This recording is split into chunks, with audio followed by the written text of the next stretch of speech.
কয় বহিছো ফুট বুলি ক'লে উঠিছো ধৰ্ণা দিব লাগে ধৰ্ণা দিছো ধৰ্ণা দিব নালাগে ধৰ্ণা দিয়া নাই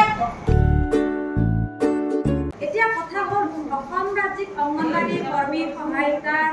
সংস্থাৰ যি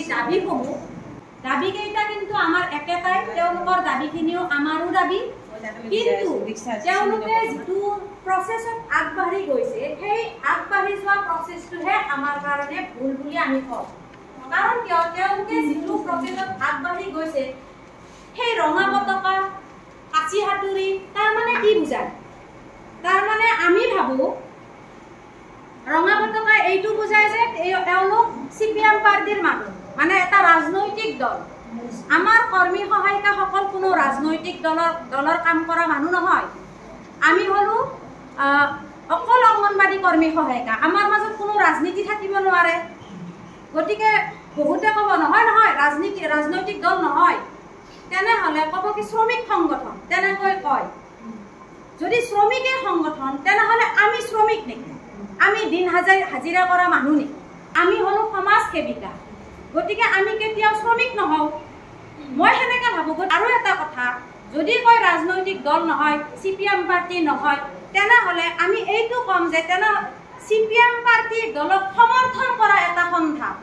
যিটো সন্থাই তাৰমানে CPM পাৰ্টিক সম্পূৰ্ণভাৱে সহযোগ কৰে সম্পূৰ্ণভাৱে সমৰ্থন কৰে আজি আমি ইমান দিনা আমি বাট চালোঁ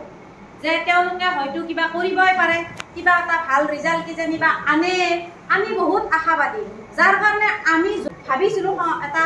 সমিতি গঠন কৰিম বুলি কিন্তু আমিও বহি আছিলোঁ যে নহয় কিজানিবা ভাল ৰিজাল্ট এটা আহে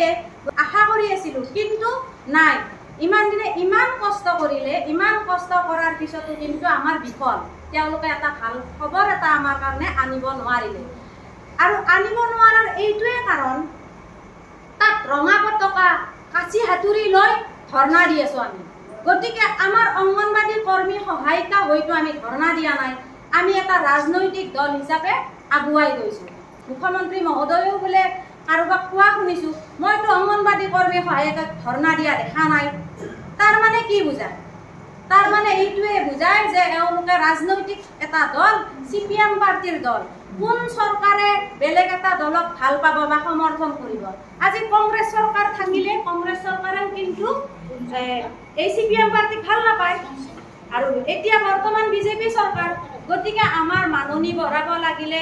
আমাৰ কামবোৰত আমাৰ যি আমাক লাগে দিব লাগিলে দিব কোন চৰকাৰে দিব আমাক BJP চৰকাৰে গতিকে আমি কাম কৰি যাব লাগিব যে আমি একদম নিৰ্দলীয় আমি কোনো ৰাজনৈতিক দল নহয় যদি আমাৰ কংগ্ৰেছ চৰকাৰ আহে তেনেহ'লে আমি কংগ্ৰেছ চৰকাৰৰে মানুহ আৰু যদি BJP চৰকাৰ আহে তেনেহ'লে আমি সেই BJP চৰকাৰৰ মানুহ আৰু যদি কিবা চৰকাৰ আহে তেনেহ'লে আমি সেই চৰকাৰৰে মানুহ এতিয়া কথা হ'ল আজি BJP চৰকাৰে ফিৰিও নাচালে বহুত দুখ লগা কথা আমাৰো বহুত দুখ লাগিছে এতিয়া এটাই কথা যে সবখিনি একেই কথা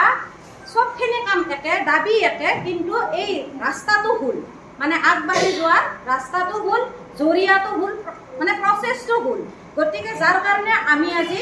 ইমান দিনে বাট চাই ৰোৱাৰ পিছতো যেতিয়া একো এটা ভাল খবৰ আনিব নোৱাৰিলে তাৰ কাৰণে আমি এটা নতুন সমিতি গঠন কৰিবলৈ বাধ্য হ'লোঁ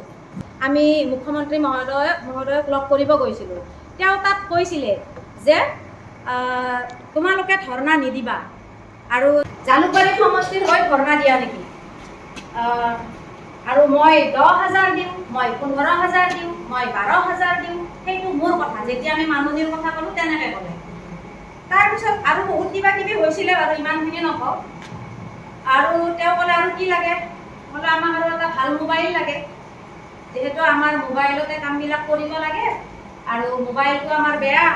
বহুত কৰ্মীৰ বেয়াও হৈ গৈছে গতিকে আমাক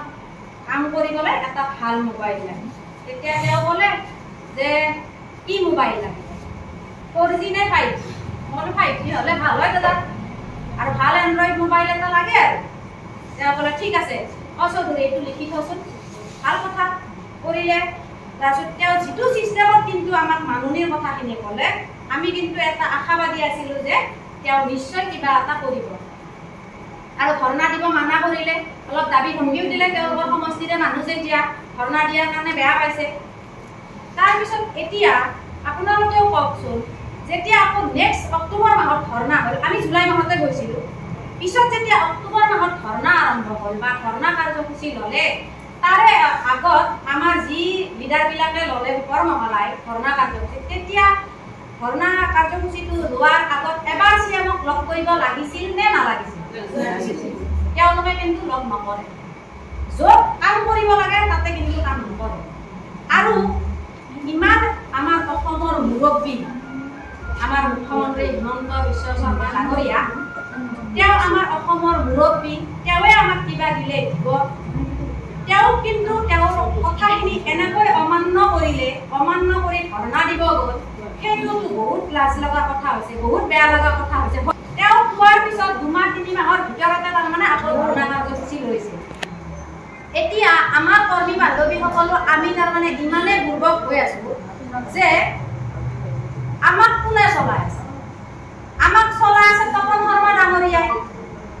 এতিয়া তপন শৰ্মা ডাঙৰীয়া আমাৰ কোন হয়? আমাৰ উপদেষ্টাহে। উপদেষ্টা এজনে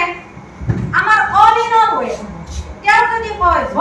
বহিছো ফুট বুলি ক'লে উঠিছো, ধৰ্ণা দিব লাগে ধৰ্ণা দিছো, ধৰ্ণা দিব নালাগে ধৰ্ণা দিয়া নাই, তেওঁ আমাক নচুৱাই আছে নে নাই? তেওঁ আমাক সম্পূৰ্ণ নচুৱাই আছে। গতিকে যাৰ কাৰণে এটা বেলেগ বিৰোধী দল, ৰাজনৈতিক দল এটা হৈ পেলাই যদি আমি কাম কৰোঁ, আমাৰ কাম কেতিয়াও নহয়।